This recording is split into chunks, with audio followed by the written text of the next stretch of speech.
তো কেন এই ডক্টর খলিলের উপরে ওই সেনা অফিসার ক্ষেপে গেলেন? কারণ ডক্টর খলিল কি কাম করছেন নাকি আকাম করছেন এটা আপনারা কতটুকু জানেন আমি জানি না, তো একটু বলা দরকার আমার মনে হয়।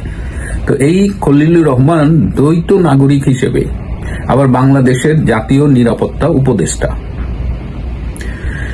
আমি মনে করতে পারি না যে সমসাময়িক বিশ্বে কোনো দেশের জাতীয় নিরাপত্তা উপদেষ্টা আছে যে আরেকটি দেশের নাগরিক।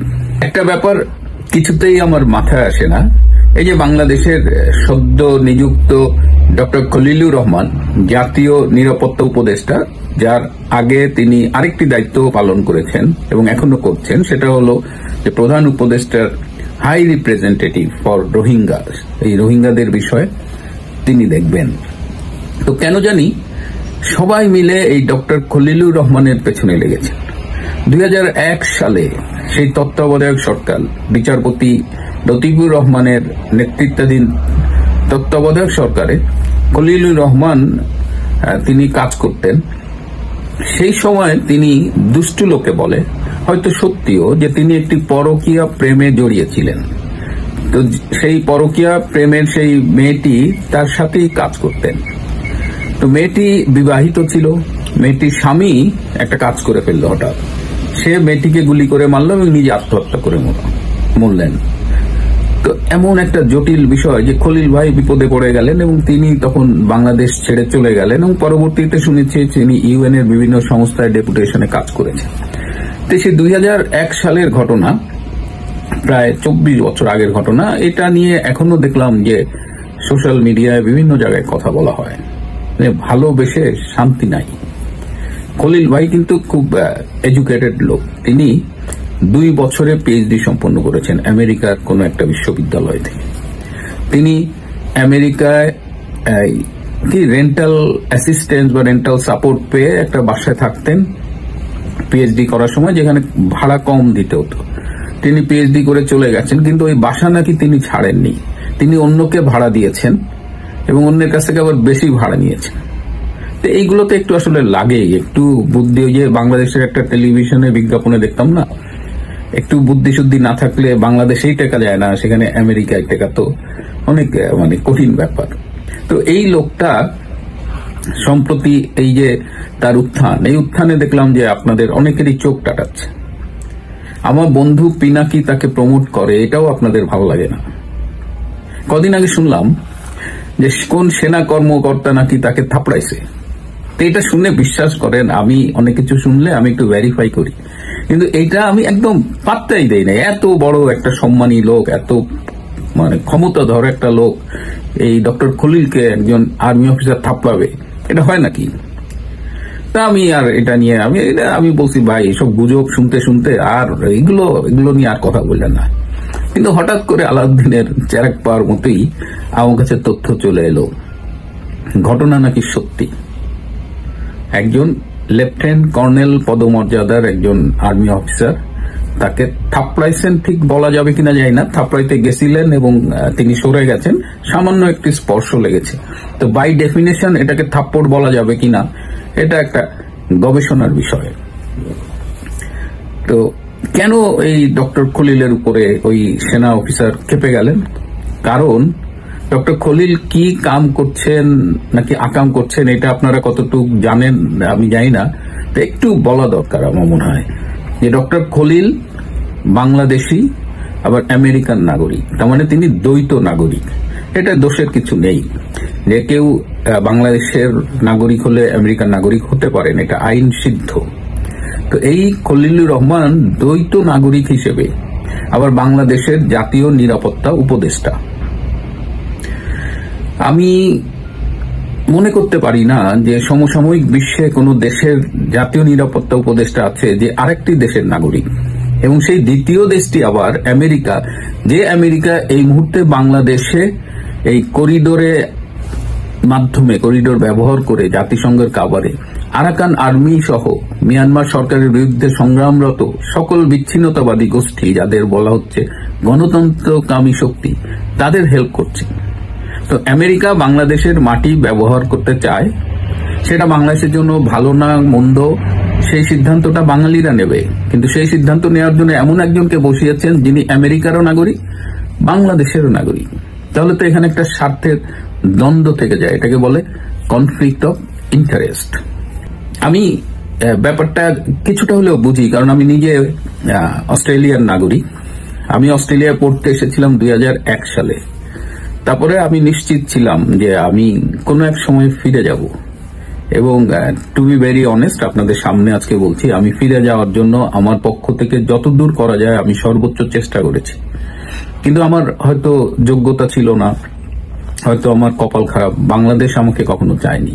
এমনকি আমি যখন উদ্যোগী হয়ে বঙ্গবন্ধু মেডিকেল ইউনিভার্সিটিতে গেলাম যে ভাই আমাকে একটা অ্যাটলিস্ট প্রফেসর পোস্টে একটা জব দেন, অ্যাটলিস্ট কনসিডার করেন, তো সেইখানে দায়িত্বপ্রাপ্ত একজন, তিনি নাম বললাম না, সদ্য প্রয়াত, মারা গেছেন কদিন আগে, তো তিনি আমাকে বললেন যে আপনি তো ক্লাস নেবেন না, আপনি তো রাজনীতি করবেন। আমি পৃথিবীর অনেক দেশে কিন্তু পড়িয়েছি, শুধু অস্ট্রেলিয়ায় নয়। সামহাও মাস্টার হিসেবে আমার একটা খ্যাতি ছিল, এবং আমার ছাত্ররা যে কোনো কারণেই হোক আমাকে শিক্ষক হিসেবে পছন্দ করতেন, এবং পৃথিবীর অনেকগুলো দেশে পড়িয়েছি, অথচ আমার বাংলাদেশে আমাকে পড়াতে দেওয়া হয়নি। তো খুব অভিমান হয়েছিল সেদিন। যাই হোক, পরে আমার বাচ্চারা হলো, ওরা অস্ট্রেলিয়ান, আমি বাংলাদেশি পাসপোর্ট নিয়ে বিভিন্ন এয়ারপোর্টে সমস্যা হতো। তো পরে 2015 সালে আমি অস্ট্রেলিয়ান নাগরিকত্ব নিয়েছিলাম, এবং যেদিন আমি শপথ নেই অস্ট্রেলিয়ান নাগরিক হিসেবে, সেদিন একজন জনপ্রতিনিধি খুব রসিকতা করে বলেছিলেন যে যদি বাংলাদেশ ভার্সেস অস্ট্রেলিয়া ক্রিকেট খেলা হয় তুমি বাংলাদেশকে সাপোর্ট করো, but other than Bangladesh, Australia cricket team অন্য যে কোনো দেশের সাথে খেললে তুমি অস্ট্রেলিয়াকে সাপোর্ট করবা, এটা আমরা এক্সপেক্ট করি। কথাটা হাসতে হাসতে বলেছিল, কিন্তু খুব গুরুত্বপূর্ণ। যখন ইন্ডিয়া এবং অস্ট্রেলিয়া ক্রিকেট খেলে, আমি কিন্তু বাংলাদেশের পরে ইন্ডিয়ান ক্রিকেট টিমের সাপোর্টার, কিন্তু যেহেতু আমি অস্ট্রেলিয়ার নাগরিক, আমি এখন ইন্ডিয়া ভার্সেস অস্ট্রেলিয়া খেলায় অস্ট্রেলিয়াকে সাপোর্ট করি। আমি মনে করি যে এটা আমার একটা দায়িত্ব, অস্ট্রেলিয়াকে সাপোর্ট করা।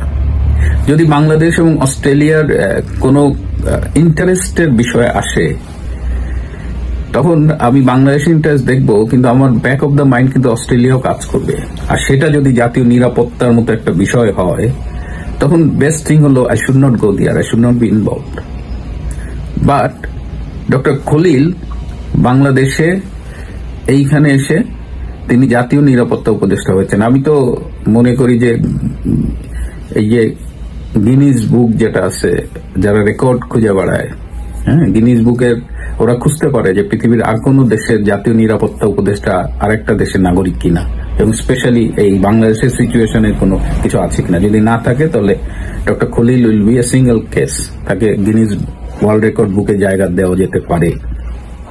তো খলিল যে সর্বনাশটা করছে, যে কাউকে কিছু মানছে না, এবং সে বলতেছে যে আমি কারো কথা শুনবো না, এবং সে বাংলাদেশে হিউম্যান করিডোরের নামে বাংলাদেশকে পুরো যুদ্ধের দিকে ঠেলে দিচ্ছে। এবং আপনি যদি খোঁজ রাখেন, চিটাগাং হিল ট্রাক্স এখন অনেকটাই আমাদের নিয়ন্ত্রণে নেই। এখানে আরসা এবং আরাকান আর্মি দাপিয়ে বেড়াচ্ছে, যখন যাকে ইচ্ছা গুলি করছে, বিভিন্ন রকমের সন্ত্রাসী কার্যক্রম করছে, ব্যাংকের ভল্ট ভেঙে টাকা চুরি করে নিয়ে যাচ্ছে। আরো কিছু খবর পেলাম, আপনারা দেখেছেন যে একজন সৈনিককে গুলি করে মেরেছে, সেই ছবি সোশ্যাল মিডিয়ায় ভাইরাল হয়েছে। আর্মির বিভিন্ন সোর্সকে তারা টার্গেট করে গুলি করে হত্যা করছে। এই পরশুদিন বা তার আগের দিন হিমছড়িতে আর্মির একটা সোর্সকে গুলি করে মেরে ফেলেছে আরাকান আর্মি। তো এই অবস্থায় এই যে হিউম্যান করিডোর দেওয়ার যে ষড়যন্ত্র, আমেরিকার পারপাস সার্ভ করার জন্যই কিন্তু ডক্টর খলিলকে এই পোস্টে বসানো হয়েছে। Being a Bangladeshi, he is serving the purpose of America. এই জায়গাটায় কনফ্লিক্ট অফ ইন্টারেস্ট, এবং অন প্রিন্সিপাল ডক্টর খলিল এই পোস্টটা হোল্ড করতে পারেন না। তো ন্যাচারালি, আর তিনি বাংলাদেশকে যুদ্ধের দিকে ঠেলে দিচ্ছেন। আমাদের আর্মি কিন্তু ভীষণ ক্ষুব্ধ এই বিষয়টা। আমাদের আর্মির একটা বড় অংশ তারা এই করিডোরকে সাপোর্ট করে না, কারণ এর সাথে একটা পটেনশিয়াল রিস্ক অফ ওয়ার জড়িত, এবং তারা এই মুহূর্তে যুদ্ধ করার জন্য, মানে অন্যের জন্য যুদ্ধ করার জন্য তারা রেডি না। তো ন্যাচারালি এরকম একটা মিটিং এ ওই জুনিয়র অফিসারটা ওই খলিলকে মারতে গেছিল, কারণ খলিল একদম নিশ্চিতভাবে বাংলাদেশকে একটা যুদ্ধের সামনে দাঁড় করিয়ে দিচ্ছে, ধ্বংসের সামনে দাঁড় করিয়ে দিচ্ছে, বাংলাদেশের সার্বভৌমত্বকে হুমকির মুখে ফেলছে।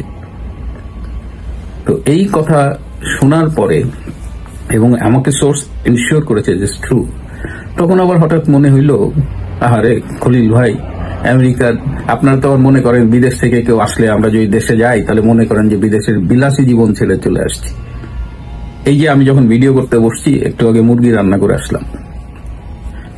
বাথরুমটা কে পরিষ্কার করে দেয় আমার, কমরটা কে পরিষ্কার করে দেয় আমার, ঘর ঝাড়ু কে দেয়, ঘর মুছে কে দেয়, কাপড় চোপড় ধোয়া কে করে, এগুলা এই বাচ্চাদের স্কুলে নেওয়া, বাজার করা, এগুলো কে করে দেয়?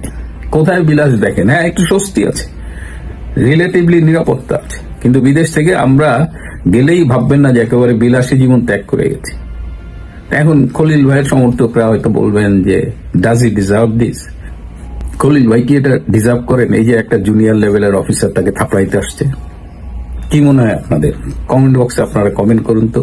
আমি জানি ডক্টর খলিলও হয়তো অভিমান করেছেন, যে তিনি দাবি করেন যে তিনি, এবং নিজেকে ভাবেনও যে ডক্টর ইউনূসের উপদেষ্টা পরিষদের মধ্যে is the most influential one, এবং সামটাইমস হি থিঙ্ক যে সে ডক্টর ইউনূসের চেয়েও প্রভাবশালী, এবং সে মনে করে যে বাইডেন প্রশাসনের পরে ট্রাম্প প্রশাসন আসলে সে ট্রাম্প প্রশাসনের সাথে ডক্টর ইউনূসের লিঙ্ক করিয়ে দিয়েছে। সেই কারণে তার ভাবসাব একটু বেশি, তার প্রত্যাশাটাও বেশি। তো এইরকম একটা অবস্থানে একটা জুনিয়র অফিসার যখন তার থাপড়াইতে আসে, একটু তো মাইন্ড করতেই পারে। আমিও মাইন্ড করি। খলিল ভাইয়ের উপরে যে আক্রমণ করতে এসেছিল, খলিল সাহেবকে যে থাপড়াইতে আসছিল, তার দৃষ্টান্তমূলক শাস্তি চাইছি। আপনারাও কি চাইছেন? কমেন্ট বক্সে লিখুন। আর আজ এ পর্যন্তই। ভালো থাকবেন, সুস্থ থাকবেন, তার চেয়েও জরুরি হলো নিরাপদে থাকবেন। সবাইকে অনেক ধন্যবাদ।